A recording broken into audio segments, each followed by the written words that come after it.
اعوذ باللہ من الشیطان الرجیم بسم اللہ الرحمن الرحیم نحمدہ ونصلی علی رسولہ الکریم اما بعد ربی اشرح لی صدری ویسر لی امری واحلل عقدۃ من لسانی یفقہوا قولی ربی زدنا علما ربی زدنا علما ربی زدنا علما۔ عزیز بہنوں اور بھائیوں، السلام علیکم ورحمۃ اللہ وبرکاتہ۔ سورہ الروم خلاصہ اور ترجمہ۔ اس سورت کا ایک خاص تاریخی پس منظر ہے جو حضور نبی کریم صلی اللہ علیہ وسلم اور قرآن کریم کی سچائی اور حقانیت کا ناقابل انکار ثبوت فراہم کرتا ہے۔ جس وقت حضرت صلی اللہ علیہ وسلم کو نبوت عطا ہوئی، اس وقت دنیا میں دو بڑی طاقتیں تھیں۔ ایک ایران کی حکومت جو مشرق کے علاقے میں پھیلی ہوئی تھی اور اس کے ہر بادشاہ کو کسریٰ کہا جاتا تھا۔ یہ لوگ آتش پرست تھے، یعنی آگ کو پوجتے تھے۔ دوسری بڑی طاقت روم کی تھی جو مکہ مکرمہ کے شمال اور مغرب میں پھیلی ہوئی تھی۔ شام، مصر، ایشیائی کوچک اور یورپ کے علاقے اسی سلطنت کے ماتحت تھے اور اس کے ہر بادشاہ کو قیصر کہا جاتا تھا اور ان کی اکثریت عیسائی مذہب پر تھی۔ جس زمانے میں یہ سورت نازل ہوئی ہے، اس وقت ان دونوں طاقتوں کے درمیان شدید جنگ ہو رہی تھی اور اس جنگ میں ایران کا پلہ ہر لحاظ سے بھاری تھا اور اس کی فوجوں نے ہر محاذ پر روم کی فوجوں کو شکست دے کر ان کے بڑے بڑے شہر فتح کر لیے تھے، یہاں تک کہ وہ بیت المقدس میں عیسائیوں کا مقدس ترین کلیسا تباہ کر کے رومیوں کو مسلسل پیچھے دھکیلتی جا رہی تھی اور روم کے بادشاہ ہرقل کو جائے پناہ تلاش کرنا مشکل ہو رہا تھا۔ ایران کی حکومت چونکہ آتش پرست تھی، اس لیے مکہ مکرمہ کے بت پرستوں کی ہمدردیاں اس کے ساتھ تھیں، اور جب کبھی ایران کی کسی فتح کی خبر آتی تو مکہ مکرمہ کے بت پرست اس پر نہ صرف خوشی مناتے بلکہ مسلمانوں کو چڑھاتے کہ عیسائی لوگ جو آسمانی کتاب پر ایمان رکھتے ہیں مسلسل شکست کھاتے جا رہے ہیں، اور ایران کے لوگ جو ہماری طرح کسی پیغمبر یا آسمانی کتاب کو نہیں مانتے انہیں برابر فتح نصیب ہو رہی ہے۔ اس موقع پر یہ سورت نازل ہوئی اور اس کے بالکل شروع میں یہ پیشن گوئی کی گئی کہ روم کے لوگ اگرچہ اس وقت شکست کھا گئے ہیں، لیکن چند سالوں میں وہ فتح حاصل کر کے ایرانیوں پر غالب آ جائیں گے اور اس دن مسلمان اللہ کی مدد سے خوش ہوں گے۔ اس طرح اس سورت کے شروع میں بیشک وقت دو پیشن گوئیاں کی گئیں۔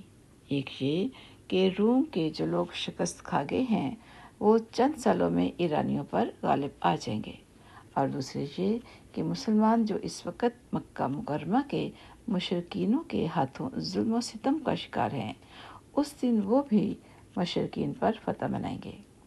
یہ دونوں پیشن گوئیاں اس وقت کے ماحول میں اتنی بعید از قیاس تھیں کہ کوئی بھی شخص جو اس وقت کے حالات سے واقف ہو ایسی پیشن گوئی نہیں کر سکتا تھا۔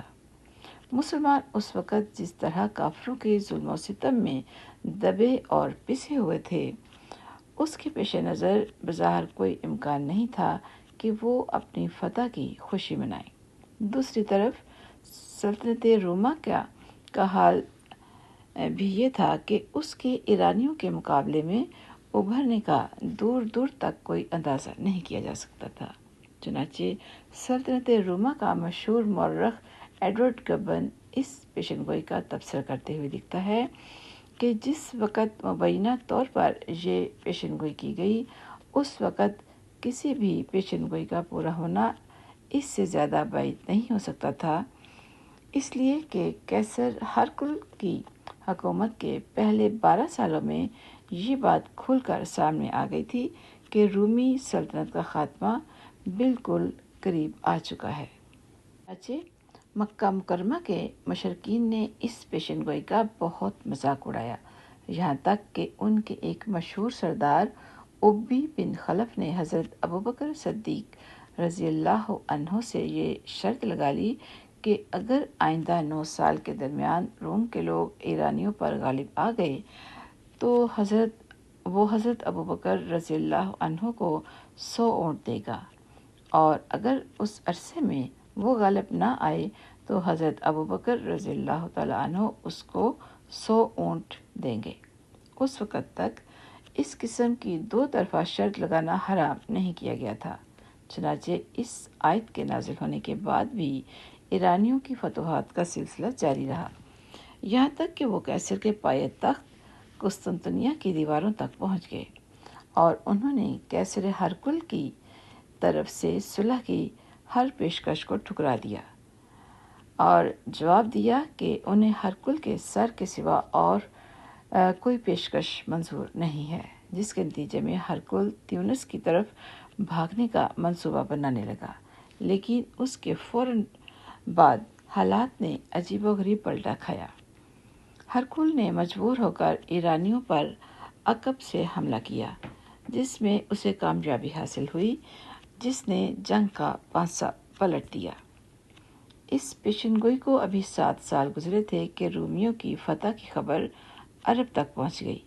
جس وقت یہ خبر پہنچی، یہ ٹھیک وہ وقت تھا جب بدر کے میدان میں سردار دو عالم صلی اللہ علیہ وسلم نے قریش مکہ کے لشکر کو عبرتناک شکست دی تھی، اور مسلمانوں کو اس فتح پر غیر معمولی خوشی حاصل ہوئی تھی۔ اس طرح قرآن کریم کی دونوں پیشن گوئیاں کھلی آنکھوں اس طرح پوری ہوئیں جن کا بظاہر حالات کوئی امکان نظر نہیں آتا تھا، اور اس سے حضرت صلی اللہ علیہ وسلم اور قرآن کریم کی سچائی روز روشن کی طرح واضح ہو گئی۔ اس وقت ابی بن خلف، جس نے حضرت ابوبکر صدیق رضی اللہ عنہ سے شرط لگائی تھی، مر چکا تھا، لیکن اس کے بیٹوں نے شرط کے مطابق 100 اونٹ حضرت ابوبکر رضی اللہ عنہ کو ادا کیے، اور چونکہ اس وقت جوئے کی حرمت آ چکی تھی اور 2 طرفہ شرط جوئے ہی کی ایک شکل ہے، اس لیے حضرت صلی اللہ علیہ وسلم نے حضرت صدیق اکبر رضی اللہ تعالی عنہ کو حکم دیا کہ وہ یہ اونٹ خود استعمال کرنے کی بجائے صدقہ کر دے۔ اس پیشن گوئی کے علاوہ اس صورت میں اسلام کے بنیادی عقائد، توحید، رسالت اور آخرت کو مختلف دلائل سے پیش کیا گیا ہے اور مخالفین کی تردید کی گئی ہے۔ ترجمہ: یہ سورت مکی ہے اور اس میں 60 آیتیں اور 6 رکوع ہیں۔ بسم اللہ الرحمن الرحیم۔ الف لام میم۔ رومی لوگ قریب کی سرزمین میں مغلوب ہو گئے ہیں، اور وہ اپنے مغلوب ہونے کے بعد عنقریب غالب آ جائیں گے، چند ہی سالوں میں۔ سارا اختیار اللہ ہی کا ہے، پہلے بھی اور بعد میں بھی، اور اس دن ایمان لانے والے اللہ کی دی ہوئی فتح سے خوش ہوں گے۔ وہ جس کو چاہتا ہے فتح دیتا ہے، اور وہی صاحب اقتدار بھی ہے، بڑا مہربان بھی۔ یہ اللہ کا کیا ہوا وعدہ ہے۔ اللہ اپنے وعدے کے خلاف نہیں کرتا، لیکن اکثر لوگ نہیں جانتے۔ وہ دنیوی زندگی کے صرف ظاہری رخ کو جانتے ہیں، اور آخرت کے بارے میں ان کا حال یہ ہے کہ وہ اس سے بالکل غافل ہیں۔ بھلا کیا انہوں نے اپنے دلوں میں غور نہیں کیا؟ اللہ نے آسمانوں اور زمین کو اور ان کے درمیان پائی جانے والی چیزوں کو بغیر کسی برحق مقصد کے اور کوئی میعاد مقرر کیے بغیر پیدا نہیں کر دیا، اور بہت سے لوگ ہیں کہ اپنے پروردگار سے جا ملنے کے منکر ہیں۔ کیا یہ لوگ زمین میں چلتے پھرتے نہیں ہیں تاکہ وہ یہ دیکھتے کہ ان سے پہلے جو لوگ تھے ان کا انجام کیسا ہوا؟ وہ طاقت میں ان سے زیادہ مضبوط تھے، اور انہوں نے زمین کو بھی جوتا تھا، اور جتنا ان لوگوں نے اسے آباد کیا ہے اس سے زیادہ انہوں نے اس کو آباد کیا تھا، اور ان کے پاس ان کے پیغمبر کھلے کھلے دلائل لے کر آتے تھے۔ چنانچہ اللہ تو ایسا نہیں تھا کہ ان پر ظلم کرے، لیکن وہ خود اپنی جانوں پر ظلم کرتے رہے۔ پھر جن لوگوں نے برائی کی تھی ان کا انجام بھی برا ہی ہوا، کیونکہ انہوں نے اللہ کی آیتوں کو جھٹلایا تھا اور وہ ان کا مذاق اڑایا کرتے تھے۔ اللہ ہی مخلوق کی ابتدا کرتا ہے اور وہی اس کو دوبارہ پیدا کرے گا، پھر تم سب اس کے پاس واپس بلا لیے جاؤ گے، اور جس دن قیامت برپا ہوگی اس روز مجرم لوگ ناامید ہو جائیں گے۔ اور انہوں نے جن کو اللہ کا شریک مان رکھا تھا ان میں سے کوئی ان کا سفارشی نہیں ہوگا، اور خود یہ لوگ اپنے مانے ہوئے شریکوں سے منکر ہو جائیں گے۔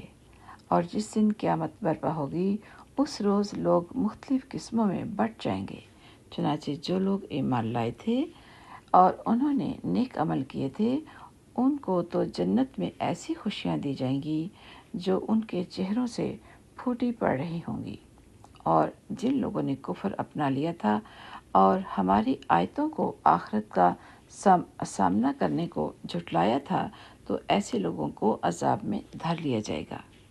لہٰذا اللہ کی تسبیح کرو، اور اس وقت بھی جب تمہارے پاس شام آتی ہو، اور اس وقت بھی جب تم پر صبح طلوع ہوتی ہے، اور اسی کی حمد ہوتی ہے آسمانوں میں بھی اور زمین میں بھی، اور سورج ڈھلنے کے وقت بھی اس کی تسبیح کرو، اور اس وقت بھی جب تم پر ظہر کا وقت آتا ہے۔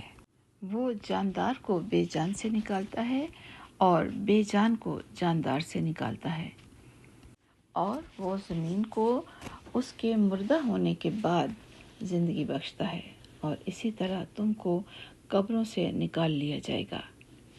اور اس کی قدرت کی ایک نشانی یہ ہے کہ اس نے تم کو مٹی سے پیدا کیا، پھر تم دیکھتے ہی دیکھتے انسان بن کر زمین میں پھیلے پڑے ہو۔ اور اس کی ایک نشانی یہ ہے کہ اس نے تمہارے لیے تم ہی میں سے بیویاں پیدا کی تاکہ تم ان کے پاس جا کر سکون حاصل کرو، اور تمہارے درمیان محبت اور رحمت کے جذبات رکھ دیے۔ یقیناً اس میں ان لوگوں کے لیے بڑی نشانیاں ہیں جو غور و فکر سے کام لیتے ہیں۔ اور اس کی نشانیوں کا ایک حصہ آسمانوں اور زمین کی پیدائش اور تمہاری زبانوں اور رنگوں کا اختلاف بھی ہے۔ یقیناً اس میں دانش مندوں کے لیے بڑی نشانیاں ہیں۔ اور اس کی نشانیوں کا ایک حصہ تمہارا رات اور دن کے وقت سونا اور اللہ کا فضل تلاش کرنا ہے۔ یقیناً اس میں ان لوگوں کے لیے بڑی نشانیاں ہیں جو بات سنتے ہوں۔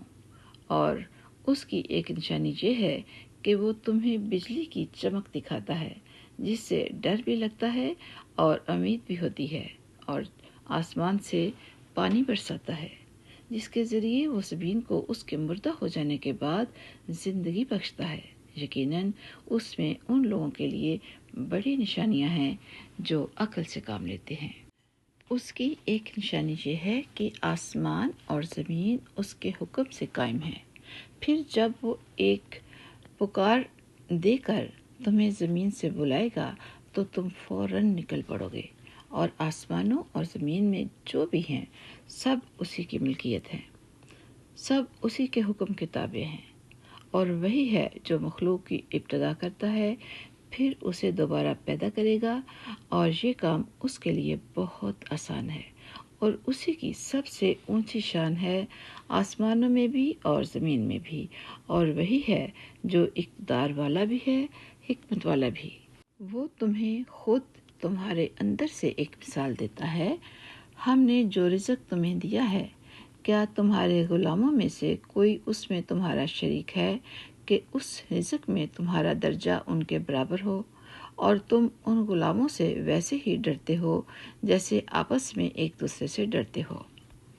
ہم اسی طرح دلائل ان لوگوں کے لیے کھول کھول کر بیان کرتے ہیں جو عقل سے کام لیتے ہیں، لیکن ظالم لوگ کسی علم کے بغیر اپنی خواہشات کے پیچھے چل پڑے ہیں۔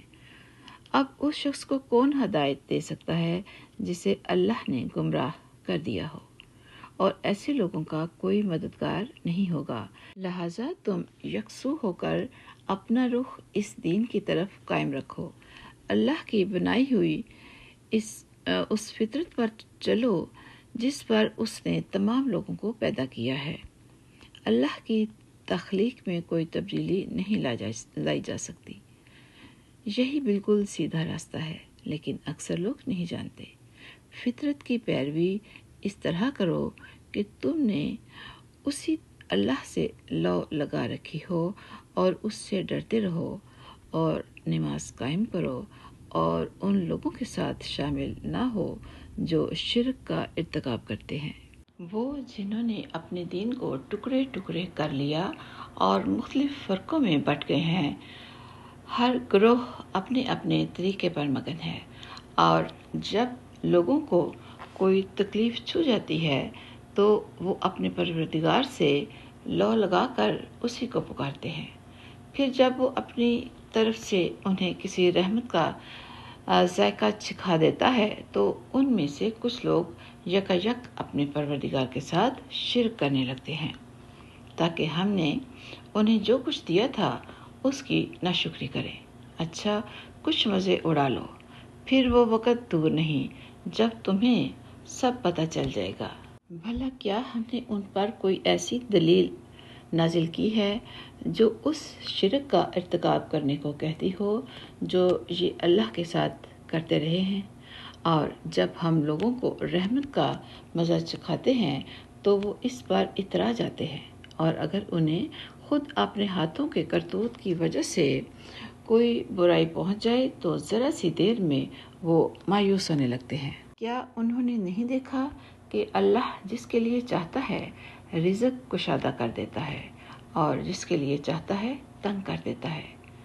اس میں یقیناً ان لوگوں کے لیے بڑی نشانیاں ہیں جو ایمان لائیں۔ لہذا تم رشتہ دار کو اس کا حق دو، اور مسکین اور مسافر کو بھی۔ جو لوگ اللہ کی خوشنودی چاہتے ہیں ان کے لیے یہ بہتر ہے، اور وہی ہیں جو فلاح پانے والے ہیں۔ اور یہ جو تم سود دیتے ہو تاکہ وہ لوگوں کے مال میں شامل ہو کر بڑھ جائے تو وہ اللہ کے نزدیک بڑھتا نہیں ہے، اور جو زکوٰۃ تم اللہ کی خوشنودی حاصل کرنے کے لیے دیتے ہو تو جو لوگ بھی ایسا کرتے ہیں وہ ہیں جو اپنے مال کو کئی گنا بڑھا لیتے ہیں۔ اللہ وہ ہے جس نے تمہیں پیدا کیا، پھر اس نے تمہیں رزق دیا، پھر وہ تمہیں موت دیتا ہے، پھر تمہیں زندہ کرے گا۔